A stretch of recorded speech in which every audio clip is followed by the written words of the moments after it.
Mes chers compatriotes, depuis 3 mois que nous luttons contre la pandémie de Covid-19, nous en mesurons pleinement les effets.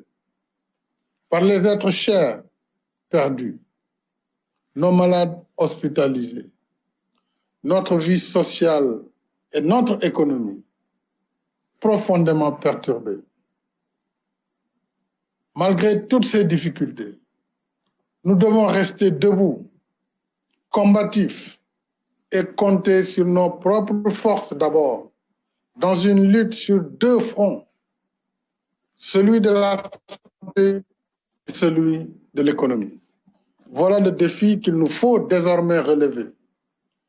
Lutter pour préserver nos vies et notre santé et reprendre toutes nos activités productives pour remettre pleinement notre économie en marche. De la même manière que nous ne pouvons pas laisser au virus nos vies et notre santé, nous ne pouvons non plus lui laisser la vie et la santé de notre économie. Ainsi, mes chers compatriotes, tenant compte de cette double nécessité vitale, j'ai décidé de lever l'état d'urgence et le couvre-feu y afférent à compter de demain, 30 juin 2020 à 23 heures. L'horaire de bureau qui était aménagé pour l'administration de 9 heures à 16 heures depuis l'allègement de l'état d'urgence en mai est rétabli dans sa séquence normale de 8 heures à 17 heures avec la pause habituelle de 13h30 à 14h30. La fermeture des marchés publics 1 jour par semaine pour nettoiement reste en vigueur.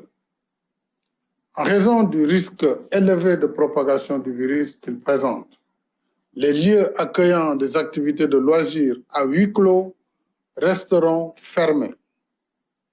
La réouverture des frontières aériennes se fera à partir du 15 juillet prochain. Les vols internationaux reprendront ainsi selon un protocole sanitaire défini. Les frontières terrestres et maritimes restent fermées jusqu'à nouvel ordre. Dès à présent, il nous faut aussi anticiper et nous organiser en nous préparant à l'ère post-Covid-19. À cet effet, le gouvernement me soumettra prochainement un programme de relance de l'économie nationale